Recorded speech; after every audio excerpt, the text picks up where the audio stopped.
La expresidenta es una mujer dañada. ¿Y por qué es una mujer dañada? Porque le mataron a su padre, dejando de lado las motivaciones de esa muerte, digamos, de ese crimen. Eso marca a la expresidenta de forma profunda. Entonces, por supuesto, de cada decisión que toma está teñida por ese evento, a mi juicio. Y nosotros elegimos, como presidenta de la República, hablo como elección, digamos, popular, a una mujer dañada. Yo no tengo ninguna duda porque a mí no me van a decir que a una persona que le mataron a su padre no le dejaron una huella, ¿cierto?, indeleble, ¿cierto?, imborrable. Lógicamente ella está teñida por eso. Y cada una de las decisiones, me imagino que pasan por ese tamiz. Y yo creo que desconocer ese hecho, ese evento, sería desconocer una realidad. No sé si tú estás de acuerdo. Mira, toda persona, ¿no es cierto?, en que por alguna razón le dieron muerte a un familiar, mientras más directo, más afecta. Llámese marido, llámese papá, llámese hermana, llámese hijo.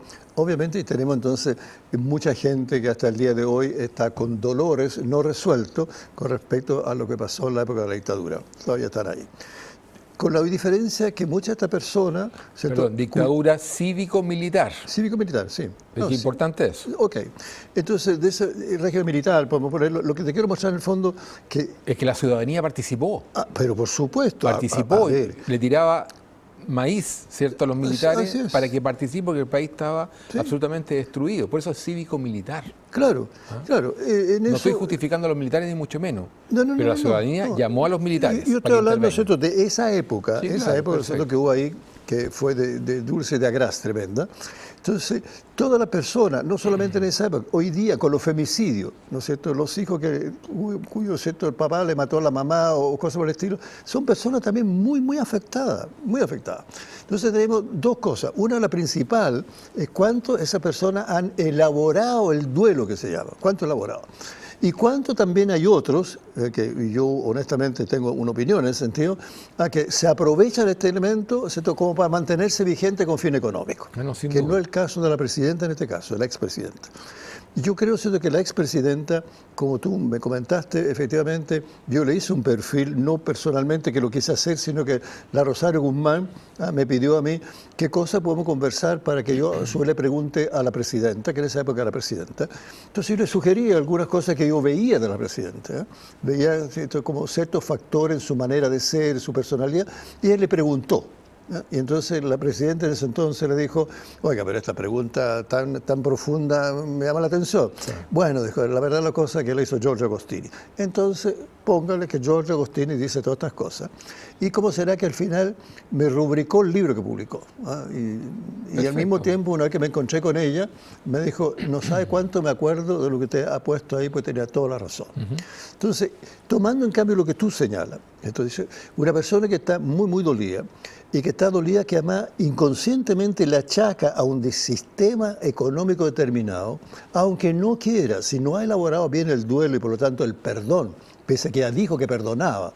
Sí. Una cosa es decirlo y otra cosa es querer destruir el modelo. Y otra cosa es sentirlo, destruye el modelo. Y eso, desde el punto de vista psicológico, es normal que le pase. Porque hay cosas que solamente se pueden explicar a través de ese hecho. Pero obvio, porque ella sabe perfectamente lo que funciona y lo que no funciona. ¿Por qué opta por lo que no funciona? Claro. Yo creo que elegimos nosotros como país a una presidenta dañada. Claro. Y pobrecita, porque tiene que haber sufrido mucho, ¿cierto? Después el exilio, pero claramente sus decisiones están teñidas por ese evento y generan una situación súper compleja para el país. Claro, que eso... Y lo hemos conversado, nosotros deberíamos exigir un examen psiquiátrico, ¿cierto? A lo menos psicológico, ¿cierto? A todas las personas que detentaron un cargo de poder para que el día de mañana no nos encontremos con situaciones desastrosas, digamos, por llamarlo de alguna forma. Claro, porque a eso tú tienes que agregarle dos factores más. Este es el factor de personalidad, de sufrimiento, y en donde yo le tengo un gran cariño a ella como persona, ¿te fijas? No estoy de acuerdo con cómo lo hace, pero como le tengo un gran cariño de verdad, porque he visto esto que tú estás señalando, en una serie de cosas. Pero ¿qué va aquí? Además, se va a la Alemania Oriental, a donde hay un modelo muy distinto y por supuesto que ella la trata muy bien, que no. También la trata muy bien. Entonces ella se queda con esa sensación como que si ese trato fuera universal, no siendo cierto. Fue un trato muy especial, muy específico, que no tiene nada que ver con la realidad. Hay una situación psicológica que hay que observar, digamos, por lo menos hay que observar. Exacto, entonces para ellos le reforzaron claro, que ese era el modelo más adecuado. Lógico. Se lo reforzaron, inconscientemente se lo reforzaron, se no dónde perderse. Entonces desde ese punto de vista la puedo comprender, no justificar, pero sí la puedo comprender. Eso es lo que buscamos, tratar de entender. Eso, porque al final uno dice, no, momentito, una cosa es lo que a mí me ha pasado y todo, pero otra cosa, entonces será tan objetivo como lo están mostrando. Entonces, ¿qué es lo que hace una persona realmente que quiere ver esta cosa? Quiero ver la realidad. Lógico. Y cuando se cae el muro de Berlín, que tuve ocasión de verlo, uno dice, bueno, pero ¿cómo? ¿Qué es lo que estaba creyendo yo para que esto se venga abajo? ¿Qué estaba creyendo yo el modelo cuando ve que en Rusia, digamos, se desarmó? O sea, a mí me obliga a pensar. Pero eso es el área intelectual. Pero claro, y ahí está el problema que hemos conversado en otros programas, que la parte de repente emocional invade lo intelectual y se acabó la razón. Lógico, cuando hay un evento tan fuerte como el que vivió ella, es muy complejo. Claro, entonces podemos comprenderla desde ese punto de vista. Y además que sin querer, queriendo tal vez, se rodeó de un montón de gente con ese mismo estigma. Lógico. Un estigma basado también en el fondo en el revanchismo, te fijas la cosa, en la retroexcavadora. En el dolor. Claro, decir, vamos, ¿no es cierto? Con la retroexcavadora está mostrando un contenido emocional tremendo, un contenido emocional, y por supuesto, un contenido rabioso. Y por supuesto ella, sin lógica ninguna. Bajo esa lógica, va a querer destruir todo lo que representa cierto régimen militar. Por supuesto, incluso las cosas que podrían, entre comillas, ser positivas por el modelo neoliberal. No, evidente que sí. Apágalo, no te preocupes. No. Apágalo, tranquilo. Sí, los chatos de apagar, pero estos aparatos me la gana todavía. No te preocupes. Te van a llamar a cada rato, entre paréntesis. Entonces, perdón. Te van a llamar a cada rato. Apágalo, tranquilo. Si la gente entiende que son cosas que ocurren. ¿Cómo apagar estas cosas? No sé qué traerlo, yo te lo apago. Ya, aquí creo que... Ahí arriba, claro. Entonces, ese tema hay que observarlo porque el día de mañana... Sí. Yo creo que ¿cierto? Lo que tú señalas... Lo que pasa es que no se puede jugar con nuestro país ni con el futuro de nuestro país. Claro, ¿cierto? porque, a ver, yo he reiterado y voy hasta el cansancio de reiterar, ¿cierto? Que nosotros somos exigentes para hacer un examen psicológico, entre comillas, a la persona que van a manejar, que manejan un auto, que tiene también su peligro. Lógico. Sin embargo, no hacemos ningún examen para los que nos van a gobernar, donde van a marcar leyes que nos van a afectar a todo el mundo, sin hacer un examen previo a ver qué, ¿no es cierto?, persona, qué tiene, qué personalidad, qué afecto, qué aspecto tiene y cuánto también está teñido a lo mejor en un momento determinado de cosas que son producto más bien de cuadros que pueden ser a lo mejor conflictivo, puede ser patológico o de trastorno de personalidad, que van a afectar en las decisiones. Eso es lo más importante. Entonces aquí lo voy a repetir una vez más. Existe lo que se llama un profesiograma. El profesiograma nosotros lo aplicamos muchos años en selección de personal, que consiste en analizar desde, fíjate, las características de exigencia que se llama, exigencia de salud física, etcétera, etcétera, hasta las aptitudes que debe tener y cuáles son las contraindicaciones relativas o absolutas. Por ejemplo, porque me entiendo, hago contraindicaciones absolutas que un ciego vaya a manejar, por ejemplo. Es una contraindicación absoluta. Pero a lo mejor que una persona tiene diabetes y se está manejando bien, es una contraindicación relativa. Por supuesto. Entonces, la expresidenta no va a validar nada que haya emanado de un régimen que mató a su padre. Nada. Por lo tanto, uno entiende, ¿cierto?, por qué su mecanismo de pensamiento funciona como funciona. Claro, entender esa sutileza psicológica es re importante, ¿te fijas? Porque en el fondo ella y la gente que está con ella, no sé, que de alguna manera tiene ese mismo sentimiento, está dispuesto como a echar a perder cosas pensando que lo están haciendo bien. Por supuesto. Porque en el fondo se autoconvence, se justifica. Representa el régimen que asesinó a su padre, es muy potente. Claro, pero obvio que sí. Es muy potente, por lo tanto ahí se explican muchas cosas. Pero yo quería pasar un tema que no quiero, que me afecta a mí. Me afecta a mí y me imagino que te afecta a ti y afecta a un montón de personas que están en sus casas, que es la ética profesional. Pasamos un tema diametralmente opuesto. Perdóname, que en esto que ha pasado en estos años, la ética y la corrupción tienen mucho que ver. O sea, está muy vinculado también con lo que está pasando a nivel país. Podemos llegar a la corrupción, pero hablemos de la ética profesional. Ya. La ética profesional, por ejemplo, los abogados. Mira, yo saqué unos números. El año pasado se hicieron más de 600 denuncias, ¿cierto?, al Colegio de Abogados por actos inescrupulosos de abogados. Como 40 o 50 fueron eliminados, no se les quita el título, pero marginados del colegio de abogados. O sea, si hubo 600, imagínate la cantidad de gente que nos denunció. Yo pude haber denunciado 3 por temas a la falta de la probidad. Y básicamente los abogados, primero, incumplen, ¿cierto?, sus deberes. O sea, si yo soy abogado y tú me encargas, ¿cierto?, un juicio, yo recibo plata tuya y no hago nada. Eso es muy común en los abogados. Desgraciadamente. Pero es muy común. Y tú los llamas, después no te contestan el teléfono. Y después pasa el tiempo y no han hecho nada. Y después que te contesta el teléfono te dicen, no, mira, si ya se ingresó y está en un tribunal, no te dicen en qué tribunal y te tramitan, te siguen sacando plata y no hacen nada. Es una de las principales denuncias que se hacen a los abogados de este país. Y lo otro es que se quedan con las plata. Se quedan con la plata. O sea, tú le encargas una cobranza y se quedan con la plata. Sí, a mí me ha pasado también. Entonces hay un tema en nuestro país que es súper complejo con respecto a los abogados y también con respecto a los médicos. Cirugías que no corresponden, ¿cierto? Prescripciones erradas, en fin, exámenes que no necesitas solamente para generar más gasto y más utilidades a la clínica o al hospital de turno, digamos, porque muchas clínicas le exigen también a los médicos una cantidad determinada de exámenes. Entonces estamos frente, yo creo, a un problema bastante serio, digamos. Claro, aquí hay algo, ¿cierto?, para que la población lo entienda, que se llama justamente el desarrollo moral. El desarrollo moral pasa por distintas etapas, ¿cierto?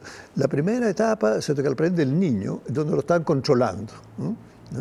Y después pasa, ¿cierto?, una etapa, ¿cierto?, frente a la adolescencia, etcétera, donde se llama, digamos, en ese caso, una ética, ¿cierto?, que son los grandes principios de la ética, la moral tiene que ver con la conducta, que se llama, en el fondo, preconvencional, que significa lo siguiente: nosotros como sociedad llegamos a una convención y entonces frente a esa convención mantenemos ciertos principios, ciertos valores, ciertas cosas. Esto, sobre todo los adolescentes, los jóvenes, los inmaduros, están un poco pre a esto, entonces necesitan todavía el carabinero, el que lo está controlando, ¿no? Cosa que hoy día ya ni siquiera funciona eso. Y después existe la postconvencional, donde efectivamente todos asumimos un cierto... Por lo tanto, esa ética que estamos, compartimos estos valores, también exigimos que el comportamiento sea acorde a esos valores. Entonces, ¿qué pasa aquí? Que lamentablemente se ha perdido muchísimo este desarrollo, porque el desarrollo inclusive se tiene que inculcar desde niño, y eso se ha perdido muchísimo. Está bien, pero el daño entonces, que hacen espérate un poco. Sí. Entonces, ¿qué pasa? Que hoy día también hay otro factor más, que con la proliferación de universidades se ha perdido mucho lo que es la calidad y, entre otras cosas, enseñanza de la ética. Fíjate que esta cosa, hablando con el rector de la Católica, puedo decir, Ignacio Sánchez, ¿cierto?, en una entrevista que le hicimos, publiqué una revista entre ese propósito, eso, entonces él puso, nosotros la Católica estamos muy interesados precisamente en los valores éticos de nuestros profesionales. Ojalá que todas las universidades tuvieran eso, que tuviera un ramo de ética, que no lo tiene la gran mayoría, en términos que no sea meramente la teoría de la ética, no, sí, sino la ética aplicada a la moral. Hace poco un abogado me sacó dinero, digamos, para enfrentar un juicio de precario, que sacar unos personajes de un sector, digamos, que es un juicio precario. Esto se hizo en bienes nacionales y pasó a los tribunales. La jueza del tribunal le ordenó que acreditara patrocinio poder y no lo hizo. ¿Sabes lo grave que es? Significa que se da por no presentado la defensa, digamos. Y la otra persona ganó. Ahora tengo que hacer un juicio que me voy a demorar 1 o 2 años. Qué horror. El daño que hizo, ¿sabes por qué lo hizo, no? Porque me pidió que le cambiara un cheque por 1,5 millones de pesos. Le dije, no corresponde. No corresponde que tú me pidas una cosa como esa, porque tú tienes en este minuto un juicio. Y eso es una extorsión. Porque da la impresión, o uno podría colegir, que si no te cambio el cheque, ¿cierto?, tú no vayas a manejar. Y efectivamente. Y no lo hizo. Ahí donde tenemos una falta absoluta, ¿cierto?, a la ética como cosa que hay, y a la moral. El tipo se pasea por huérfano o por estado, ¿cierto?, como abogado, con su terno. Y es un sátrapa. Sí, claro. Y es un sátrapa. Incluso, como muchos de ellos, porque casi siempre son iguales, hablan de las virtudes, de la moral, del trabajo bien hecho, del trabajo a largo plazo, del respeto al cliente, y en la práctica son un desastre estos gallos que causan mucho daño. Gracias a Dios lo logré revertir, pero el daño inicial y emocional es muy fuerte y económico, por supuesto. Hay un par de cosas. Primero, no podemos hablar que todos los abogados, ¿no? Porque hay también excepciones. Mira, uno podría hablar de excepciones. Sí. Pero la generalidad, te digo, tiene un problema ético. Pero si tú dices cosas personales, a mí me ha pasado, ¿no es cierto? ¿Te ha pasado también? Sí, yo tenía, ¿no es cierto?, un juicio que se estaba viendo en ese minuto. Y a las personas en sus casas les ha pasado también. Pero por supuesto, en Rancagua. Entonces, en determinado momento me llama un abogado, me dice, mire, el abogado que usted tiene patrocinio, poder, etcétera, no hay, pero voy a ir yo. En representación suya, etcétera. ¿Me puede decir de qué se trata el juicio? ¿Cómo usted va a ir a alegar a una causa que ni siquiera la conoce? Efectivamente. O sea, así me pareció increíble. Después yo llegué a un momento determinado con otro juicio hasta la Corte Suprema y mi abogado no fue. ¿Sabes cómo dices tú? No fue. No fue. Y yo no sabía que uno podía ir en esa época. Esto hace mucho tiempo atrás. Pero si voy, entonces en ese caso tú tienes derecho a ir que te escuche la Corte Suprema. Pero, bueno, para que usted sepa también. Tiene derecho, ¿cierto?, que los jueces lo escuchen y tiene derecho también que la Corte Suprema, si está tratando una causa suya, lo escuche. ¿No fue el alegato de la Corte Suprema? Sí, pues, no fue alegato de la Corte Suprema. Entonces, claro, ahí, ¿no es cierto?, todo lo que está pidiendo de indemnización, un momento determinado, ¿cierto?, porque en el fondo hicieron una denuncia calumniosa, muy grave, muy calumniosa, que es mentira de pe a pa. Sí, recuerdo. Entonces, resulta, gané yo, pero me está diciendo, bueno, ahora que gané, que me pague, ¿no es cierto? No. Entonces resulta que la otra parte sí fue, esta parte no fue, entonces uno empieza a pensar, bueno, ¿lo coimearon? ¿Qué hice?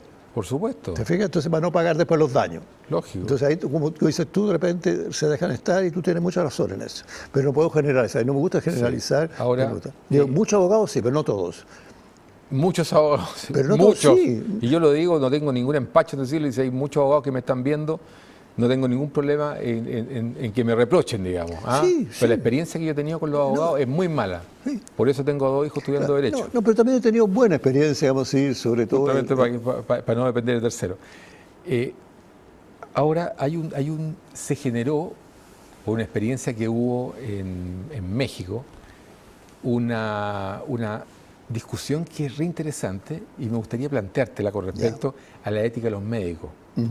Un médico estaba de turno en un hospital en Ciudad de México y entra una persona con 4 impactos de bala en el tórax, lleno de tatuajes y con números. Era un tipo, un delincuente de esos, digamos, un delincuente muy peligroso.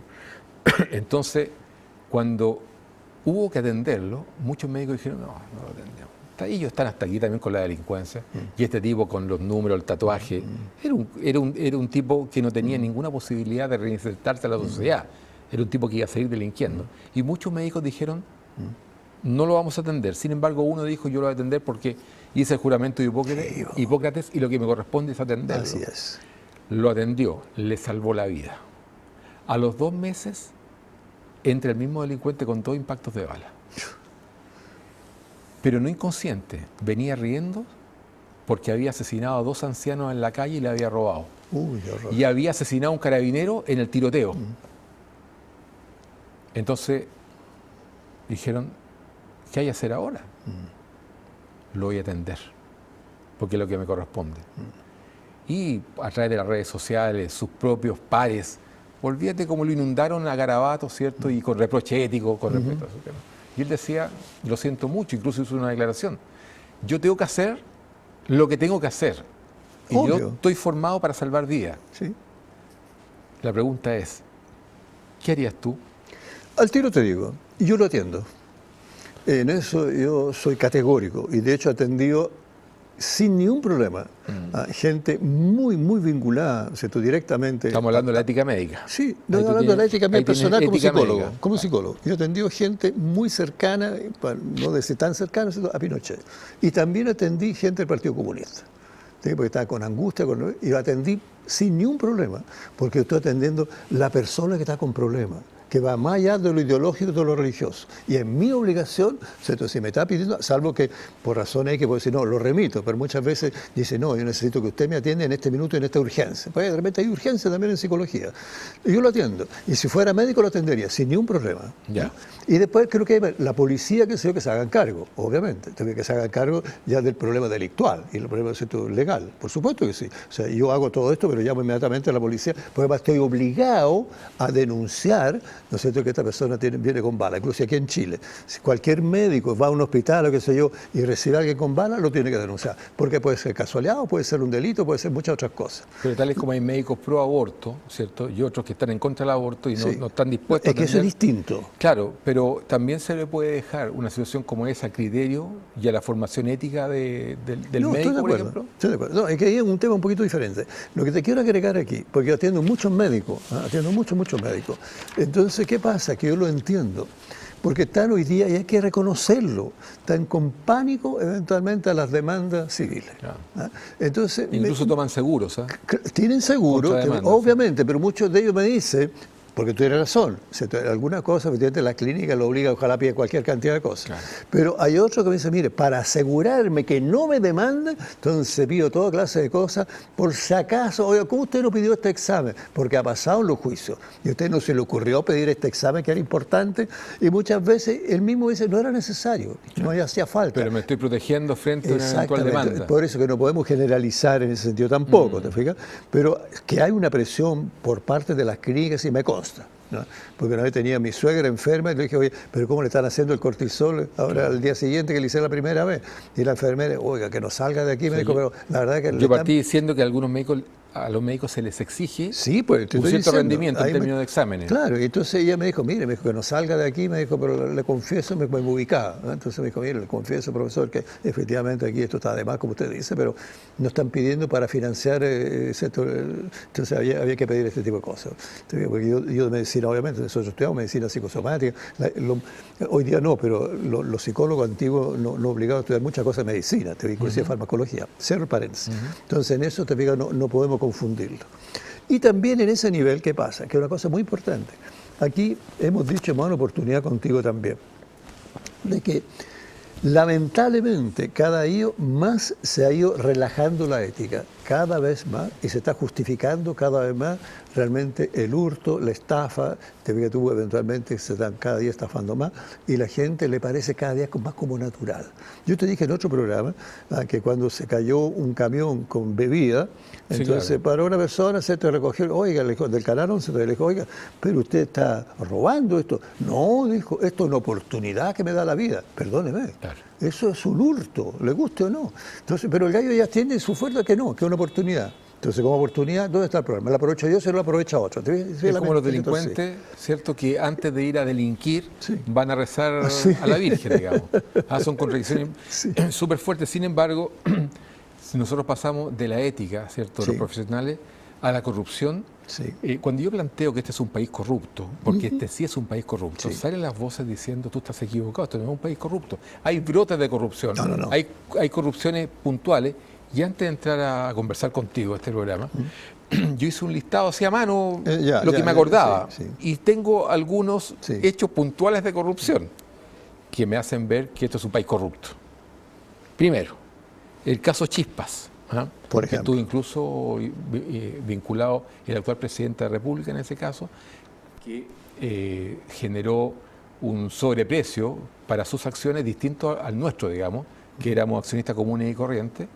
A él le privilegiaron con un valor mayor junto con los controladores de Nersis. Fue un caso súper bullado. Sujeta lo tuyo, porque es importante para que el público entienda que hay distintos tipos de acciones eventualmente, que hay la A y la B, entonces que le dan también... El control. Para enseñarle al público, explícalo tú eres el control. Jurasek controlaba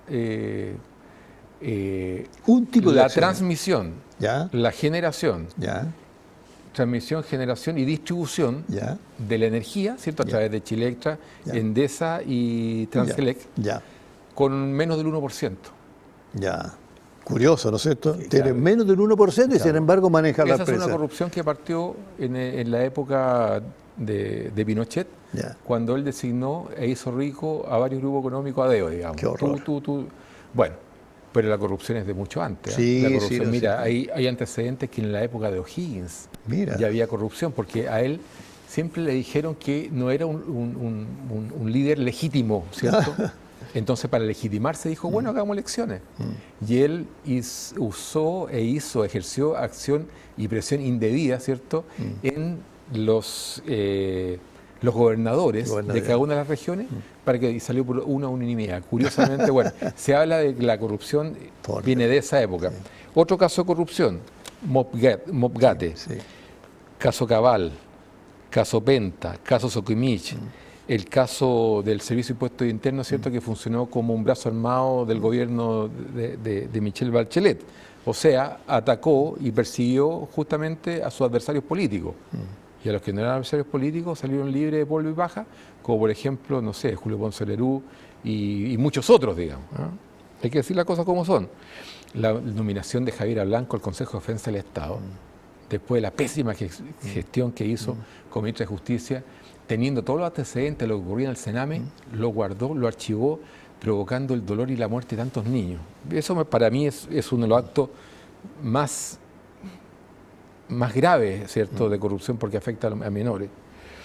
Los jubilazos, los famosos casos de los cargos de confianza, más de 200.000 cargos de confianza. Eso es corrupción. Financiamiento ilegal de la política, partidos políticos invirtiendo en empresas investigadas, ¿cierto?, como Soquimich y Pampa Calichera, el Partido Socialista invirtiendo en estas empresas. Ahí tienes tú, qué cosas más contradictorias. Claro, empresas, ahí lo vamos a discutir, pero mira, empresas que hacen negocios con el Estado y financian la política. Qué curioso, la empresa OAS, financiamiento irregular a MEO, ¿cierto?, y la presidenta. Está en investigación eso. Caso de la Asociación de Industriales Pesqueros de Biobío con la senadora Udi van Rieselberger. La colusión de la farmacia, la colusión del papel, la colusión de los supermercados, donde la Fiscalía Nacional Económica, como un brazo armado del gobierno, no hace nada porque justamente ponen lucas para financiar la política. El fraude en el ejército, el fraude en carabineros. Horroroso. Tráfico de influencia, protección indebida. Mira, todos, ¿cierto?, los aspectos que configuran un país corrupto están en estos casos.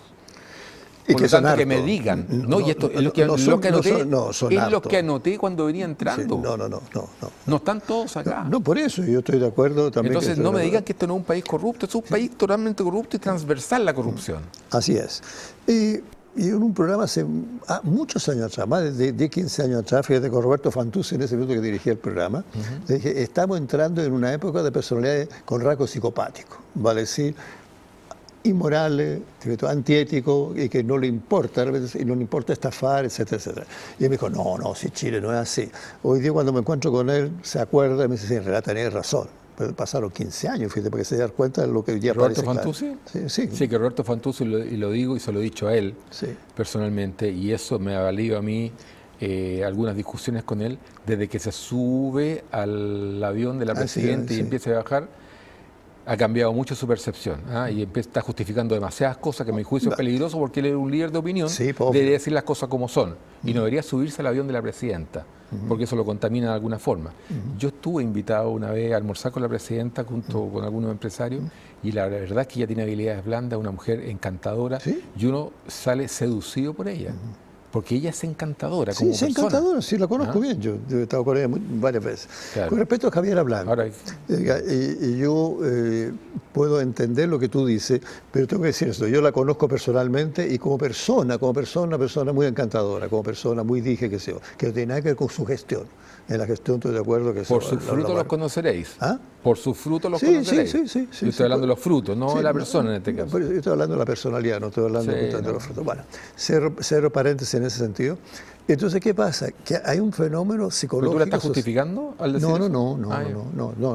No, yo que conozco esa parte de ella. Inclusive cuando asaltaron a la hija, lo pasó muy mal, no la estoy justificando. ¿Cómo va a justificar cosas así? No son justificadas.